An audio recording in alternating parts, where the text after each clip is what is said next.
Mount Everest, जिसकी ऊंचाई लगभग 8,500 मीटर है, दुनिया का सबसे ऊंचा पर्वत माना जाता है। आज तक लगभग 7,000 लोग इसकी चोटी पर चढ़ चुके हैं। लेकिन दूसरी ओर एक ऐसा पर्वत भी है जिसकी ऊंचाई एवरेस्ट से लगभग 1,000 मीटर कम है, जो दुनिया के 100 सबसे ऊंचे पर्वतों में भी शामिल नहीं है, और फिर भी आज तक उस पर एक भी इंसान नहीं चढ़ पाया। मैं बात कर रही हूँ भगवान शिव के निवास स्थान माने जाने वाले कैलाश पर्वत की। 19वीं और 20वीं सदी में कई मशहूर पर्वतारोहियों ने कैलाश पर्वत पर चढ़ने की कोशिश की, लेकिन कैलाश को छूना तो दूर, उनमें से कई लोग जिंदा वापस भी नहीं लौट सके। और जो लोग नाकाम कोशिश के बाद लौटे, उनके अनुभव सुनकर शायद ही कोई दोबारा इस पर्वत पर चढ़ने की हिम्मत कर पाए। उनका कहना था कि चढ़ाई के दौरान उनके साथ बेहद अजीब घटनाएं हुई, जैसे उनके नाखून और बाल बहुत कम समय में असामान्य रूप से तेजी से बढ़ने लगे। इतना ही नहीं, उस पर्वत पर समय भी सामान्य तरीके से नहीं बहता। वे लोग केवल कुछ ही दिनों के लिए वहां थे, लेकिन लौटने के बाद उन्हें ऐसा महसूस हुआ जैसे वे कई हफ्तों तक वहां फंसे रहे हों। दुनिया के सबसे महान पर्वतारोहियों में गिने जाने वाले रेनहोल्ड मेस्नर, जिन्हें नेशनल जियोग्राफिक ने दुनिया का सबसे महान माउंटेन क्लाइंबर कहा, उन्होंने भी कैलाश पर चढ़ने की कोशिश की। ये वही व्यक्ति हैं जो बिना ऑक्सीजन सिलेंडर के माउंट एवरेस्ट पर चढ़ने वाले पहले इंसान थे। इसके अलावा 8,000 मीटर से ऊंची 14 अलग-अलग चोटियों पर भी उन्होंने बिना ऑक्सीजन के चढ़ाई की। लेकिन जब बात कैलाश पर्वत की आई, तो उन्हें भी इस पर्वत के आगे झुकना पड़ा। कुछ विशेषज्ञ तो ये मानने को भी तैयार नहीं है कि कैलाश कोई साधारण पर्वत है। उनका मानना है कि ये किसी अत्यंत उन्नत सभ्यता द्वारा बनाया गया एक विशाल पिरामिड हो सकता है। कुछ लोग तो यहाँ तक दावा करते हैं कि इसे एलियंस ने बनाया था। बोन धर्म के लोग इसे स्वस्तिक पर्वत कहते हैं, क्योंकि उनके अनुसार इस पर्वत पर एक विशाल स्वस्तिक की आकृति मौजूद है। हिंदू ग्रंथों में कैलाश को मेरू पर्वत कहा गया है, देवताओं का घर और पृथ्वी के केंद्र में स्थित स्थान। हालांकि आमतौर पर कहा जाता है कि आज तक कोई भी कैलाश की चोटी पर नहीं पहुंचा, लेकिन तिब्बती बौद्धों की मान्यता कुछ और है। उनका मानना है कि मिलारेपा नामक एक बौद्ध मुनि कैलाश की चोटी तक पहुंचे थे और उनके अधिष्ठाता देव धर्मपाल वहीं निवास करते थे। हिंदू मानते हैं कि कैलाश भगवान शिव का निवास है। जैन धर्म के अनुसार प्रथम तीर्थंकर ऋषभ देव ने यही निर्वाण प्राप्त किया। क्या ये सिर्फ संयोग है कि हिंदू, बौद्ध, जैन और बोन चारों प्राचीन धर्मों की किताबों में इसी पर्वत का उल्लेख मिलता है?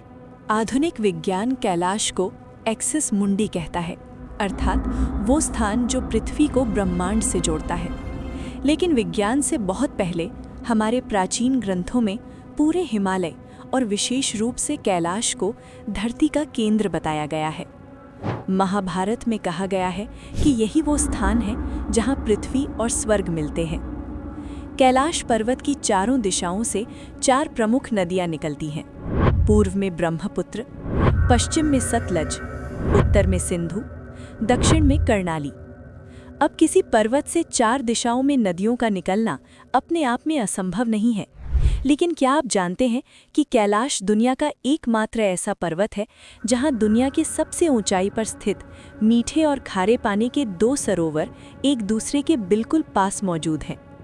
ये हैं मानसरोवर और राक्षसताल। हजारों साल पहले ये एक ही झील थे, लेकिन टेक्टोनिक प्लेट्स की हलचल के कारण ये अलग हो गए। मानसरोवर दुनिया का सबसे ऊंचाई पर स्थित मीठे पानी का सरोवर है।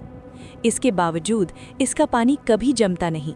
ये शांत है और इसमें जीव पाए जाते हैं। जबकि राक्षसताल पूरी तरह खारे पानी का है, कभी शांत नहीं रहता और इसमें कोई भी जीव नहीं मिलता। कैलाश क्षेत्र में एक और रहस्य है, अजीब चुंबकीय क्षेत्र।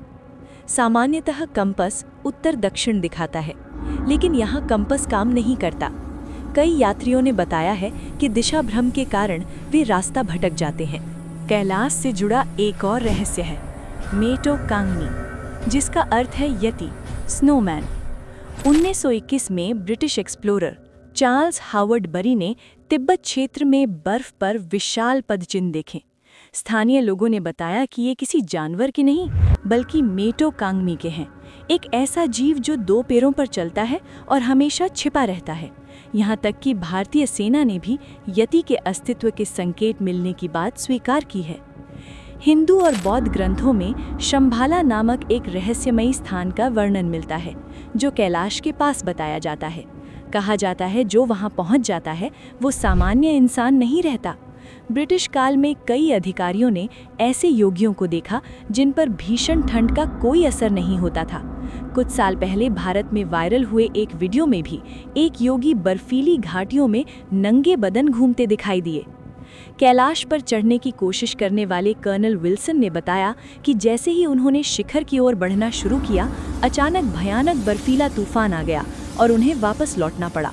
रूसी पर्वतारोही सर्गेई सिटनिकोव ने कहा कि जैसे जैसे वे कैलाश के पास पहुंचे, उन्हें अजीब कमजोरी महसूस होने लगी और लौटते ही सब कुछ सामान्य हो गया। 1999 में डॉक्टर अर्नेस्ट मुल्दाशेव और उनकी टीम ने कई महीनों तक कैलाश का अध्ययन किया। उनका दावा था कैलाश कोई प्राकृतिक पर्वत नहीं बल्कि एक मानव निर्मित पिरामिड है।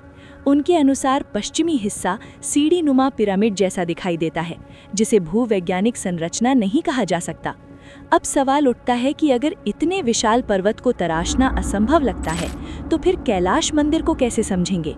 ये मंदिर पूरे पहाड़ को ऊपर से नीचे काटकर बनाया गया था और आज की उन्नत तकनीक से भी ऐसा निर्माण करना कई वर्षों का काम होता। तो क्या सच में कैलाश पर्वत के आसपास कोई अदृश्य शक्ति मौजूद है? क्या यही कारण है कि ना इंसान, ना हेलीकॉप्टर, ना ड्रोन इसकी शिखर के पास पहुंच पाते हैं? क्या इसका संबंध किसी ऐसी ऊर्जा से है जिसे हम समझ ही नहीं सकते? ओम पर्वत, जो कैलाश से लगभग 100 किलोमीटर दूर है, वहां बर्फ गिरने से स्वतः ओम का चिन्ह बन जाता है। तो क्या ये सब केवल संयोग है या फिर कैलाश सच में किसी ऐसी शक्ति का केंद्र है जिसे मानव समझ से परे रखा गया है? आपका क्या मानना है? कमेंट में ज़रूर बताइए। अगर वीडियो पसंद आया हो तो लाइक करें, क्योंकि आपका एक लाइक हमें और बेहतर वीडियो लाने की प्रेरणा देता है। वीडियो देखने के लिए धन्यवाद।